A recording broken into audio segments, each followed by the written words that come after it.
I'm Vinny Politan. Thank you so much for joining us. This hour, I am just telling you up front, we're going to get into some details that were revealed connected to the suspected Long Island serial killer. Some of it is gruesome, is tough, but it's the reality. It's the reality of this case right now, where we're learning a whole lot more. He was back in court today.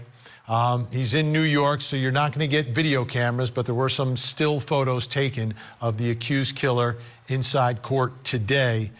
In the meantime, I want you to take a listen to the DA who spoke and gave us an idea of what they've uncovered and how they have now connected this accused killer to even more people. Take a listen. We have an individual who we are alleging, and again, these are allegations, meticulously planned and executed 6 separate murders. 6 murders, not 3, not 4, we're up to 6. I don't think the number's going to stop there. I think there's a whole lot more, and we learned a whole lot more today. We're here today to announce additional charges in the case against the defendant Rex Heuermann. Obviously, at the onset, I will say these are just allegations. The indictment has just been filed. The District Attorney's Office filed a superseding indictment charging the defendant with 2 additional murders. Those charges pertain to the 1993 murder of Sandra Castilla and the 2003 murder of Jessica Taylor. So that's in addition to the previously charged murders of Maureen Brainerd Barnes, Melissa Barthelemy, Megan Wardeman, and Amber Costello, which occurred in 1997, 1999, June of 2010, and September of 2010, respectively. With regard to Jessica Taylor, that her body was recovered on July 26 in 2003 off of just west of Halsey Manor Road in Manorville. She was found on her back. She was decapitated, and her hands and arms were severed just below the elbows. Notably, a tattoo that she had been obliterated with a sharp object. 8 years later, her arms and skull were found on Ocean Parkway. Those remains were found on the same side of the road on the Ocean Parkway as the Gilgo 4. They were found less than a mile away from the remains of the Gilgo 4, and all of the 5 remains were located within 50 feet of the roadway. And I think you see that the graphic on page 5 of our bail document illustrates that. Jessica Taylor was last seen on July 19th in New York City. She was working as a sex worker. We know from from our investigation, from a number of financial records and other records, that the defendant, Rex Heuermann, was in New York City on July 19th. Jessica Taylor last spoke to her mom on July 21st, and then less than that was about 8:41 p.m. Then less than 2 hours later, her phone call made its last outgoing call, and we heard no more from Jessica or from her phone. The family alerted law enforcement on July 25th when she failed to return to her home for her mom's birthday. And then shortly thereafter, on July 26th, Jessica's body was recovered. With regard to the hairs found in this case, Jessica Taylor was found laying atop a surgical drape. A male hair was found between the body and the drape. That was recovered back in 2003. In 2023, we brought that hair was brought to the mitochondrial testing lab for mitochondrial DNA analysis, and was able to the results of that was able to exclude 99.96% of the population, but not Rex Heuermann, the defendant. With regard to the 1993 discovery of Sandra Castilla, again, on November 20th, 1993, 2 individuals, while hunting in that wooded area of Southampton in the vicinity of Old Fish Cove Road in Northsea, discovered her body. She was lying on her back with her arms outstretched over her head, Her legs were uncovered, and her shirt was pressed over her head. The victim suffered numerous sharp force injuries, 25 in all, which we believe were post-mortem. And these were injuries to her face, torso, breasts, left thigh, and in her vaginal area.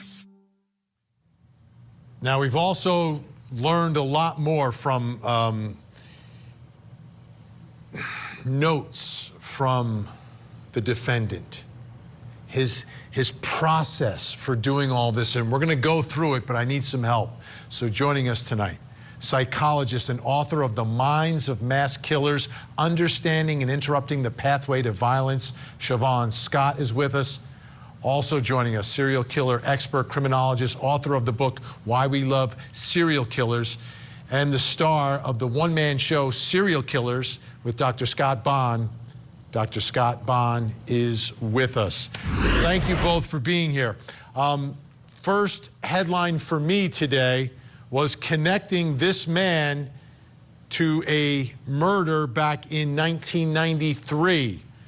Siobhan Scott, your thoughts about that, going back that far. Are you surprised? Because I think he's probably about 29, 30 years old around that time. Yeah, it actually doesn't surprise me, because what we know about serial killers is they often start in their 20s, sometimes earlier, but these are fantasies that they're enacting, and the fantasies start often in childhood or in their early teens. And when they have those angry, sadistic, sexual fantasies that go on for years and years, yeah, it wouldn't surprise me that he started at that age. And Scott, I'm thinking about the way this was discovered, how it started in Gilgo, but then they have to put pieces of a body together. We're talking about scattered remains here. And I think what we're really learning is that he thought about this. This was not spontaneous stuff. There was a plan. Absolutely.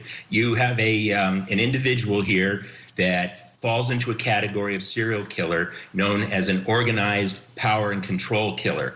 So this is a meticulous planner.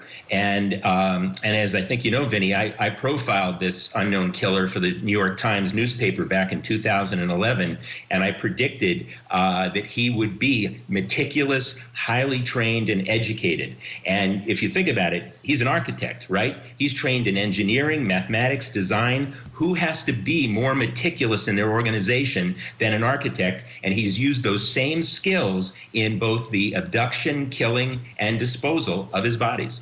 Now, something that was revealed in some of the papers that were filed in court today, what they uncovered from the suspect, we got to put this up on the screen. This is like his pre-prep, prep, and post-event checklist that he had. Pre-prep, vehicle inspection, Engage T1, which was Target 1, Recon for DS1, Dump Site 1, Locate DS2, Weather Report, Recon for video cameras, meaning surveillance videos, Recon the pickup zone for the video cameras, then the prep, set up the stage, a holding area, build a table, crossbar, hard point, then the post-event.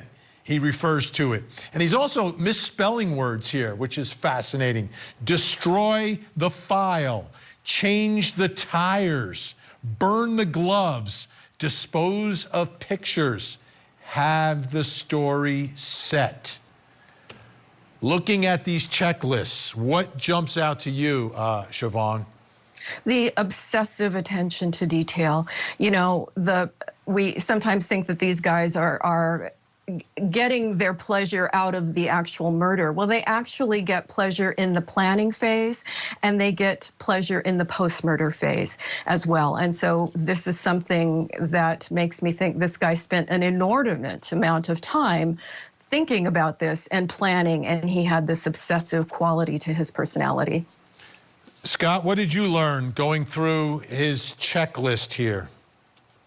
Well, similar to what Dr. Scott said, you have an individual here who is absolutely obsessed with the planning phase. And rightfully, as she said, I don't believe it was the killing per se that was the ultimate thrill. It was all of the anticipation that went into it. And so he's like a power and control killer on steroids. I mean, he's even more of a planner than BTK was. And BTK also would plan and make drawings and anticipate and fantasize about his murders. And by the way, BTK also, his correspondence, especially with me, was fraught with misspellings. So there's an interesting little parallel there as well. So yeah, this is a man for whom this was an all-consuming process and lifestyle. This was his great work. In his mind, I'm sure that this was the body of a great work for which, in his psychopathic mind, I'm sure he is truly proud. You know, I'm looking at this prep part, and to me, it sounds scary what he may have done to these victims. Set up stage, holding area, build a table, crossbar, and a hard point. I don't necessarily know what's going on here, but it sounds absolutely horrific, Dr. Scott. Yeah, yeah. We're talking about somebody who was into sadistic torture. And I think if we saw this in a horror movie, we would say, oh, that could never happen in real life. Nobody could be that sadistic. And this is just absolutely horrendous. As a woman, it horrifies me that there are people like this that can walk among us and have wives and kids and appear normal. You know, it affects the way we all move through the world. Dr. Bunn, I want to put this up on the screen. This is his takedown pickup. As it's referred to. Hunt too long, seen an area too long. Remember, don't charge gas. Recon for vid cams in pickup area next time. He doesn't want to get caught. I mean, that's super clear here, right? You're thinking this through. Sometimes we think these people want to get caught. He doesn't want to get caught. No, absolutely. In fact, that's one of the great, I frequently talk about myths and debunking myths when it comes to serial killers. And that's one of the great ones, is that they somehow secretly want to get caught. No, they don't. They love killing. This is his great work. As I mentioned before, he doesn't want to get caught. And clearly he's learning. He's evolving. He's getting better at it over time. And that's the hallmark of an individual like this. They will evolve. They may learn, for example, that if they start out by trying to tie up their victims, it becomes too difficult with rope. So maybe they evolve and start to use handcuffs. So you see here in his own correspondence and chilling diary almost that he is an evolving individual and an evolving killer, which is particularly chilling. Okay, our experts are staying with us. When we come back, perhaps the most disturbing thing that we learned, which is what he referred to as his body prep of his victims. We'll take a look at that and the search of his home and what they found inside. This is an innocent woman. She didn't do it. It's a controversial case that's divided a community. Karen Reed is accused of murdering her police officer boyfriend. Prosecutors say she ran him over on purpose and left him to die in the cold. But Reed claims that she's being framed. It smells suspicious. After years of legal fireworks, will the truth finally be revealed? The end game is to figure out who killed John O'Keefe and hold these people responsible. The Killer or Cover-Up Murder Trial. Live coverage weekday mornings, only on Court TV.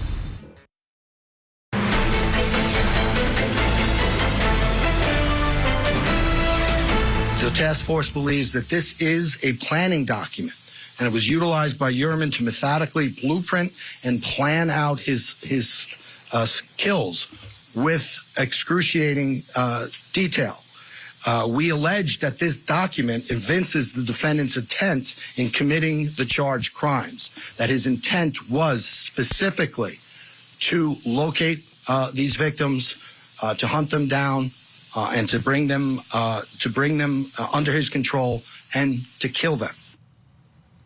These new details from this handbook, or whatever you want to call it, from the accused Long Island serial killer is disturbing. What I'm going to go through right now, perhaps the most disturbing part of it all, and it's the body prep of his victims. Okay, let's put it up on the screen. Wash the body inside and all cavities. Remove trace evidence, fingerprints/hair. Remove trace DNA. Remove ID marks, tattoos, and marks. Here's the one. Remove marks from torture. All these women were tortured. Remove head and hands. Package for transport. Let all this sink in for a moment. What we're talking about here, about what he is doing to his victims. Still with us, Dr. Siobhan Scott, author of The Minds of Mass Killers, and Dr. Scott Brown, who has an incredible one-man show. He's traveling and touring right now. You need to check out Serial Killers with Dr. Scott Bond. This body prep, Dr. Bond, this, to me, it says he's doing all the things that we suspected he was doing, but he's come up with a way to try to erase any evidence of it ever happening. Mm-hmm. That's absolutely true. And as as I mentioned before, serial killers are not all the same. Some of them will dispose of a body and they don't care about whether or not there's trace evidence or physical evidence available. This is a guy, as an organized, highly meticulous power and control killer, who wanted to erase any trace of his involvement, and this just demonstrates the nature of his pathology and his psychopathy, that he would go to such an extent in his planning, even more so than BTK. I'm very familiar with Dennis Rader. He's also a power and control killer, also a sadist, also a torturer. But I would say that Heuermann appears to have gone to even greater lengths than Rader, which is almost mind-boggling. Dr. Scott, washing all the cavities and then removing ID marks like tattoos. He doesn't want the victims to necessarily be identified. Yeah. It was interesting to me in this report, this document that came out, that he was basically a John Douglas, the author of Mindhunter, the former FBI profiler. He was a fanboy of his and was reading his books and his material. And I think sometimes, when we read things and we think, oh my God, this is horrible, we have to keep in mind that there are certain kinds of people who are reading the same thing and they're using it to get ideas, or they're using it to become better criminals. So that, I thought, was also chilling about this. Now, I'm going to go through a list of items that were recovered from the home, and listen closely, and I'm going to ask both of you, what from this list really kind of jumps out to you. So you've got 15 different types of cameras recovered, 27 computers, 58 internal hard drives, 22 external hard drives, 46 cell phones, 9 Wi-Fi routers, 44 SD microcards, 17 tablets, 42 USB devices, 8 laptops, 50 hotel cards, 4 GPS devices, 11 music devices, 36 SIM cards, 33 miscellaneous items, and 647 CD floppy disks, VHS, or miscellaneous tapes. Dr. Scott, I'll let you go first. I'm just absolutely fascinated to know, what is he recording with all of this? What other evidence are they going to discover, or have they discovered? Obviously, again, his tendency to be obsessive. I understand he had over 300 guns. I mean, this guy collected. Dr. Bond, we have about 30 seconds here. What are your thoughts about this list of what was recovered? Well, the need to document, this, once again, this is his life's great work. He needed to document it. He needed to have it for himself and to prove to the world just how grandiose and wonderful his work is. So it's his grandiosity that really jumps out, and the need to document and be a historian. Dr. Siobhan Scott, Dr. Scott Bond, incredible insight. Thank you both so much. We appreciate your time. We'll speak again. When we come back, we're going to continue on this story. We're going to speak with the attorney for the children that were living inside that house. Next.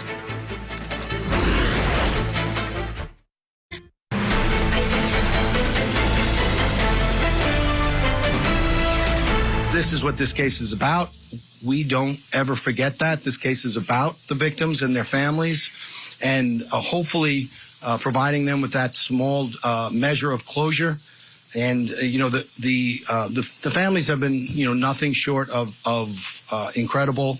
The way that they continue to support their loved ones and each other is really inspiring to us and really helps us to keep coming in and working this case as aggressively as we've been doing. So as we learn more details about this suspected serial killer, I mean, we have to continue to keep in mind that these are real people, real victims, real lives that were taken. We're talking about torture. And now these families are learning many more details as we're learning all of these details. This is real. Like, this is not something that we're watching on a movie or a television series. This is actually happening, as hard to believe as it is, as we learn these details. Now, another part of this story, another huge part of this story, is that this accused killer had a family. Still has a family, but trying to put this together, like, how does that work? Well, here's a statement from Asa Ellerup, the estranged wife, that was released today. Let me put it up on the screen and read it for you. Today's indictment further illustrates that Asa Ellerup has no involvement in any of the alleged crimes that her estranged husband, the accused killer, has been charged with. Ms. Ellerup married the accused killer in 1996. She was not residing with the accused killer in Massapequa Park domicile in 1993, the year Ms. Costella was murdered. Moreover, according to the government, at the time of the death of Ms. Taylor, Ms. Ellerup was once again not in the jurisdiction. As we have previously stated, if the accused killer committed these homicides, he was living a double life that Ms. Ellerup was unaware of. After 27 years with the accused killer, Ms. Ellerup maintains the belief that her estranged husband is not capable of committing these heinous acts. And all this still in light of the charges, the basis of the charges, things that were taken from the home, all of this, still not believing that he is capable of it. Joining us right now in Stony Brook, New York, family law attorney and the attorney representing the children of the accused killer, Ves Midtev is back with us. Ves, thanks so much for joining us tonight. I'm sure it's been an extremely busy day. Everyone's calling you, everyone's knocking your door, so we do appreciate you coming on. Reaction to these new developments, the children, what are they thinking tonight? Where are they in all of this? Well, thank you. And as always, as we've said from day one, I think that the most important thing that came out of today for my clients was, again, that the district attorney said in no uncertain terms that they had nothing to do with these alleged acts. And maybe that's small comfort to some, but it's a very vital part of their existence because, again, this is it's a marathon. It's not a sprint. As we've said from day one, they're not only innocent bystanders, but they're very real, visceral examples of what happens when something as unfathomable as this takes place and plays out. As you said, it's real people, real lives. Well, they're two young adults who also have had lives, and those lives have been completely torn asunder. And that's happened since day one. And every time they think, it's sort of getting their lives back together, something like this has happened. And they know that. And then, they're quietly resilient. They have this small unit, the small family unit that remains. The two children, Miss Ellerup, the small dog, Stewie, they're trying their best to keep it together, to put one foot in front of the other, and to not be so hasty to get caught up in the flotsam and jetsam of what's going on, but to be a cohesive family unit and do their best to weather the storm. Are they in the same place as Asa Ellerup, who is saying, listen, 27 years, I still do not believe that he's capable of committing these heinous acts? Are the children in the same place as mom? Well, I'll say this, when we look up at the night sky, and here in Stony Brook, it's obviously nighttime, and we look up at the stars. These are not the stars that are there today, right? That's the light of a million or billion years coming back that we see now. So the only connection that they have is that they are children of Mr. Heuermann, and they were not part of these acts as alleged if and when they happened. And all they have now is that these acts are coming back from the past, and they're tied to that because of the family ties that bind. But their part in this dark vortex is only because they're his children, and the only person that they've known their lives is him as their father. So until and if there's a conviction by 12 jurors in a Riverhead courtroom with all the protections of due process, that's what they're gonna, that's the stance they're going to take, because they have to, because he is their father. And it's multifaceted, right? It's not as simple as we want to make it. And we can prognosticate and speculate on why allegedly these were done or what involvement he had with these people. But at the end of the day, he was also an architect, a businessman, and the father of two children who are now young adults. And I, my heart goes out to them, and my hat goes off to them, because, you or I, and I've said this before, but I'll say it again, I think lesser people would have crumbled.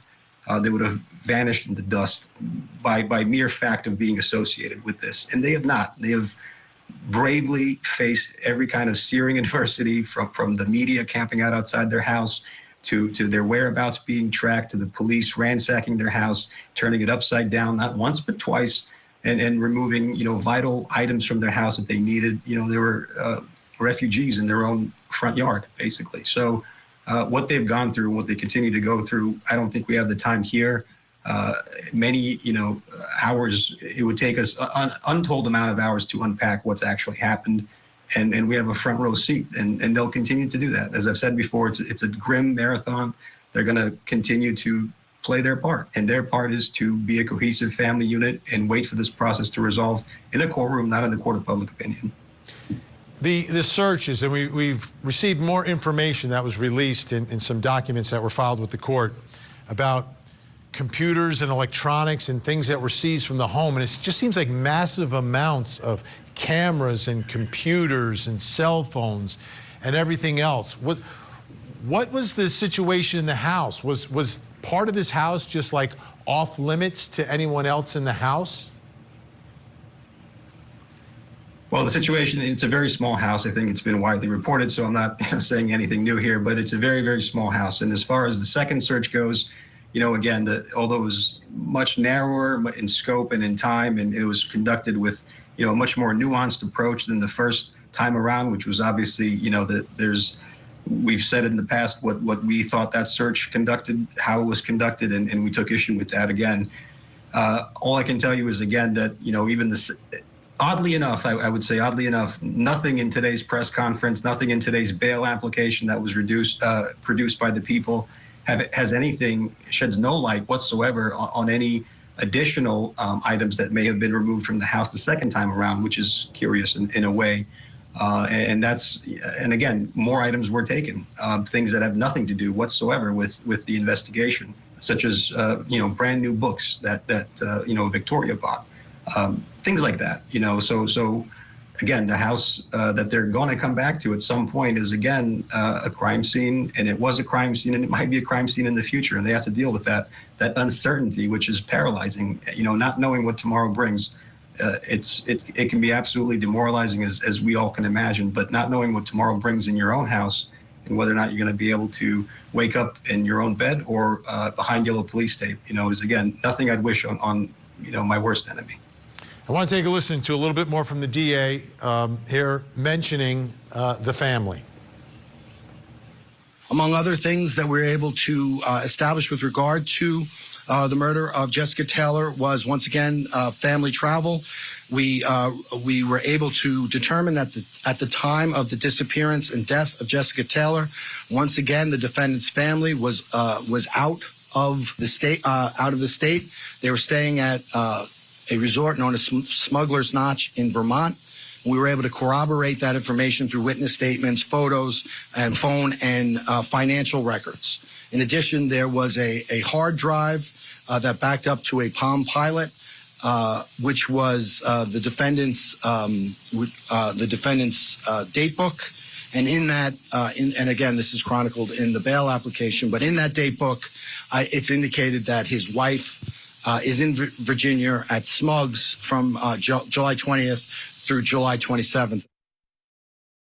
So let me ask you, Ves, is this a case where they're doing all the investigating, or is the family cooperating and saying, listen, on these dates, we were somewhere else? I think it's been no secret that obviously we've cooperated at every turn when we were asked to cooperate, because there's nothing to hide, and because my clients have been excluded from day one. And as each superseding indictment has shown and each bail application has shown, it's not just something that the DA has said. There's actual physical records and corroboration that shows that they were either very young children, not even born yet, or somewhere else when these acts allegedly occurred. So again, we've made ourselves available. We've said that from day one. We have no problem with the cooperation. It just has always had to have been done in accordance with their rights, their civil rights, their constitutional rights, and with the requisites of due process, which is all you can ask. And again, that's why I keep saying that, no matter if there's 6 bodies or 60 bodies, these are just allegations. And, I'm a defense attorney at heart and a skeptic in my soul, so I have to say that. And the minute we stop saying that is the minute we can crumple up truly the Bill of Rights and throw it right out the window. Because if this case isn't one about due process, then I don't know what is. And it may seem perverse to say it, but it is. And again, I understand that in the court of public opinion, there's a very different perception of Mr. Heuermann, but in the court of 4 walls, a jury box and a bench, he's not yet been tried, much less convicted. And you're speaking to the right audience. This is Court TV. Our viewers understand that. And there are cases where they are even more skeptical. One of them we're covering right now. Ves Midtev, appreciate your time on a very, very busy day. Thank you so much. Always a pleasure. Thank you. When we come back, we're going to turn our focus onto the victims and their families.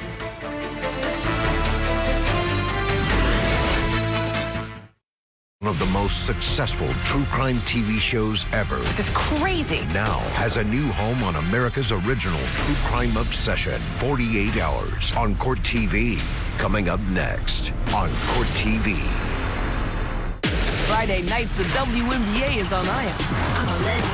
This week, the Mystics host the Fever. Then the Storm will take on the Aces. Coverage starts Friday night at 7. Check local listings for games in your area. Ion, it's on. At Reverie.com.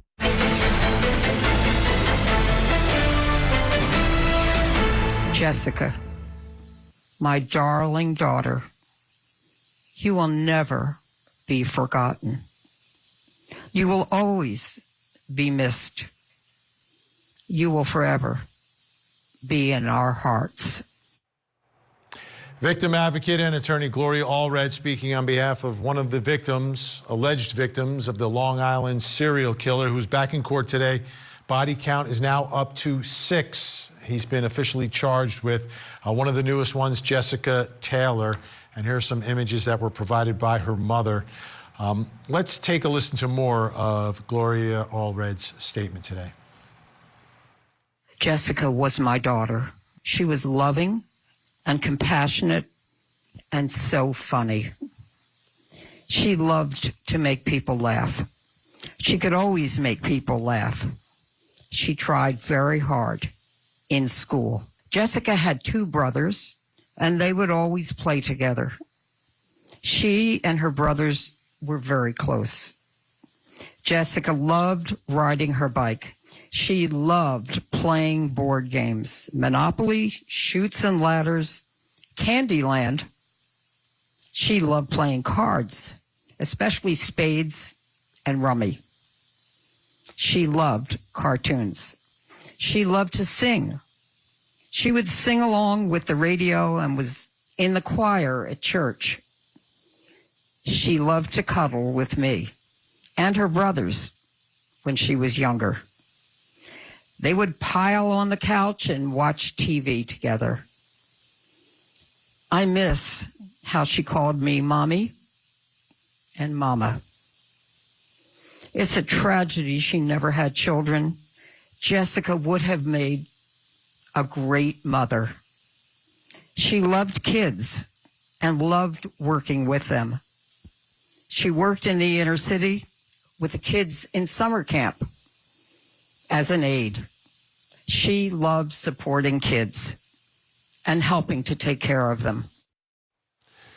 And we have another statement. This is from Jasmine Robinson, Jessica Taylor's cousin.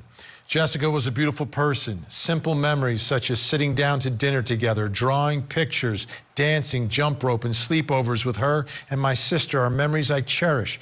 I was lucky to share my childhood with her, and I wish every day that we could get the chance to create more memories. When I think of her, I see her smile first, big and bright, lighting up her face, beaming through her beautiful eyes. Jess was somebody that I looked up to. She was a force, one of the strongest women that I know with a heart of gold. She was and still is loved immeasurably. When her life was stolen, a light went out. She is forever missed. This year has been 21 years since she was taken from us, longer than the chance she got to be alive. I can't express what this day means after waiting and hoping for answers. Joining us in New York, the attorney representing the family of murder victim Shannon Gilbert. John Ray is back with us. John, thank you so much. Shannon, not one of the victims in the new charges here, so still not there. But your reaction to everything that we've learned today, going back to 1993 now, 27 computers seized from inside that home, cell phones, hard drives, everything. Do you think there's going to be more information coming out? And do you see hope that you get an answer for what happened to Shannon Gilbert? Well, I do see much more information coming out, and that will be steadily coming out for a long time. The electronics that the task force has to delve into already is so formidable it will take many months for them to do that. And they've done an incredibly wonderful job so far. I'm very proud of them and pleased with them in the way they've handled all of this. As far as Shannon is concerned, we are going forward with her case and finishing it in court. And in the meantime, yes, we're looking for the connections that very likely exist as between Shannon and Rex Heuermann. You know, we have a witness who was examined very closely by the Commissioner of Police Department in Suffolk County, along with me for 2 hours, who saw the two of them, Shannon and Heuermann, in the Sayville Motor Lodge. And so he is connected. We'll just find out in more what other ways. You'll notice that in his paperwork, in his plan, he mentions, I think, at least 3 times that he's hunting.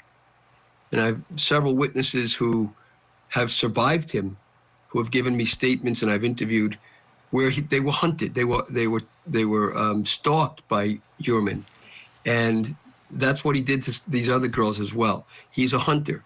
There'll be a connection between his hunting and some of the other people in this case who are not clean and who are connected through all the sexual underground, the filth of the sexual underground that's just barely beneath the surface all through our society today.